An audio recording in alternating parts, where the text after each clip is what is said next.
we're seeing things we've never seen before. And so everyone is adapting. There's a full-on culture shift, not just with women's sports, but sports in general. And we're here for it. Yeah, and I think too, bringing it back to the growth piece, we hear a lot on the opposite side where people are like, oh, this is just a moment. It's just a moment, right? And my argument is this has never been a moment. No. It's never been a moment. It has been building for years and years and years. Think about decades. And that's why, especially in our brand, and I know your brand too, it's about celebrating the heritage of where we've been. Legends like Nancy Lopez, right? Oh my gosh, yeah. Julie Inkster, Diana Taurasi, who's also getting a statue very soon, the first Seattle Storm statue ever. This is just the beginning. And I think what's super critical that I like to talk about a lot is, while we're all excited about the storytelling and the pizzazz of women's sports, we have to look at it like a business. Because ultimately, for people to continue to invest in it, we have to be building businesses like yours, businesses like ours, where we can drive revenue and we can actually show that this is an energy space. Because while everybody does watch women's sports, okay, I'll have that argument all day long. There are still a lot of people who don't believe that. Mm-hmm. And I don't want us ever to take our eye off the ball. Sure. We've come a long way, but we've got a long way to go yet. That's right. Yeah.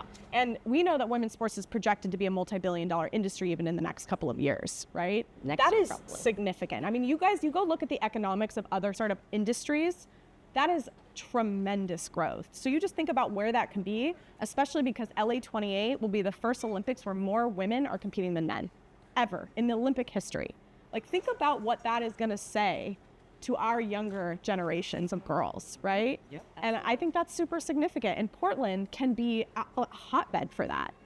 I love it. I love a hotbed. A hotbed, yeah. Okay, I have to ask you, Jenny, so what do you feel like as far as sports, right? So we think about women's sports that we have here in Portland. We have the Fire coming. Who has season tickets already? What? All right. Thorns, we have the Thorns here, right? We have also amateur leagues here, right? I think we're gonna have softball coming. We have the best roller derby team on the planet. That's right, we have the roller derbies, right? Yes. What other sports do you think we could get here? I'm just curious. Oh my gosh, I feel like we can get them all. One really huge thing that's happening is softball. Yes. There's a couple pro softball leagues, they're getting cities. I'm into it. Yeah. I played softball as a young girl. That was a sport I felt I could really perform well at, because every other sport they told me I was too short. I loved basketball. They told me I was too short. Made me very sad. But to have softball here, and you go look at Athletes Unlimited, you look at their social media, the engagement is off through the roof, the charts. Yes. I mean, I would argue it's on par with the WNBA in a lot of ways. And because we all know the WNBA is kind of the star as far as brand and storytelling right now in media. But there are other leagues, WNFC, which I don't know if you guys know this, we have a tackle football team here. Yeah, we do. The Ravens, they're amazing. And they're growing massively across the country. And I know you guys have done some stuff with them, right? Yeah. So it's, I think that's an interesting point you bring up softball, because I think that is a sport, if it came here, especially with an MLB bid on the docket right now, it could be huge. Totally. One thing I want to mention too is that those are young leagues. Those are super young leagues, and the W's been around. We're about to go into year 30. Wild. So if we're talking about trajectory and speed, AUSL, I mean, this was their inaugural year. Yep. That is insane. Again, you look at the economics of that. That is crazy to be able to grow that fast. I mean, one thing I always think about is where women's sports is now and what the investment was like, what the representation, visibility, access was like. Yeah. And they still managed to be top of their game, winning championships, being amazing athletes with very little. Yeah. And now we're starting to funnel all of that stuff in. That's why I think we're at the tip of the iceberg. Absolutely. And I think when I go back to the business of women's sports, right?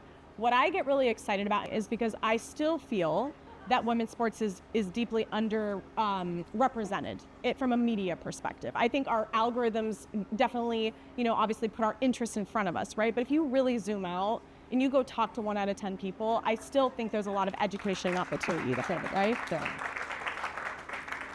You think about men's sports, right? And, you think about all of the merchandise, the products, the innovation, men's health as an example. Women couldn't even be part of clinical studies until 1993. So you think about not just what's happening now in terms of the investment in the leagues, right? The athletes, growing viewership and fans.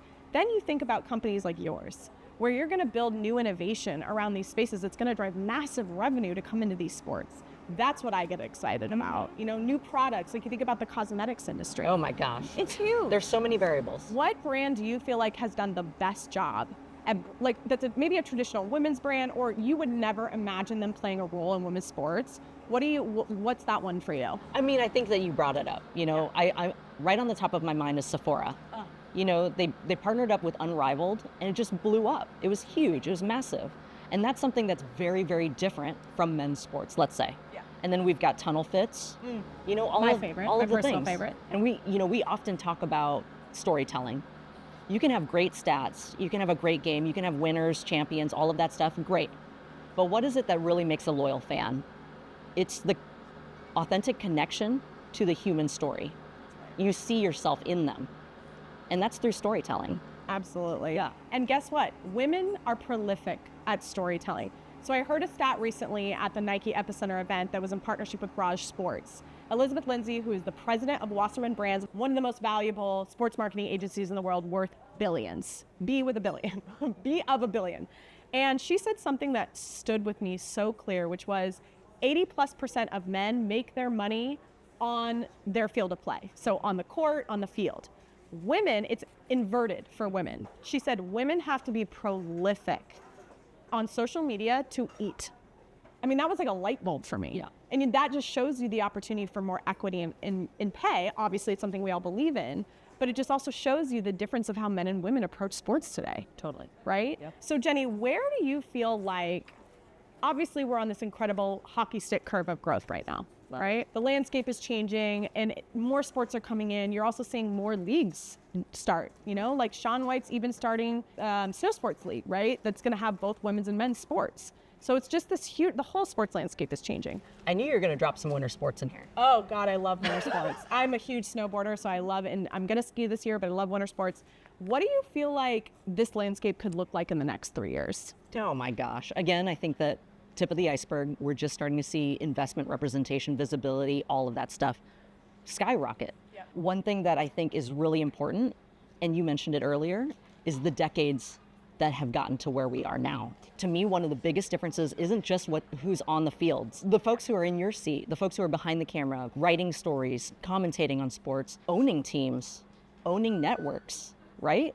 And these are women. So you have women getting into positions of power, making decisions, and putting women at the forefront of decision making versus the other way around. And so that on the back end of incredible investment, all of those things, and incredible athletes in front of cameras, that whole, kind of universe is gonna, I just can't see it going anywhere but up? Skyrocket. Skyrocket. Yeah. And you brought up something that I think is really important that we talk a lot about on our show, which is life after sports. Because it is as we know, very few athletes, period, make it to the most elite levels, right? We know sport makes you great. 90% of women that are in C-suite positions were former athletes in some capacity. But you think about the whole sports space growing, creating more access for women to continue playing, but then also giving them more opportunities to work in sports. 1000%. Because I do think that it has been intimidating for women. Unwelcoming. And unwelcoming to feel like they have a place to work in sports. Totally. And now people like you who have invented this new solution, right? It's going to signal to these younger girls that you belong here and you can innovate here and you can create here and you don't have to be an expert on every stat. No way. I haven't dropped one single stat today. You're the stat lady. I love a stat though. You know who I think about a lot is the big three on ESPN. The big three, that visibility. And just put their full personality out there. I mean, they're building their own brand, they're building their story, and they're the best to do it. It's not just that they're beautiful and talented, but they know sports, right? And so they get up there and they are showing young girls, young boys, young children all across the world that this is what a sportscaster, a sports professional, a sports athlete, all the things looks like.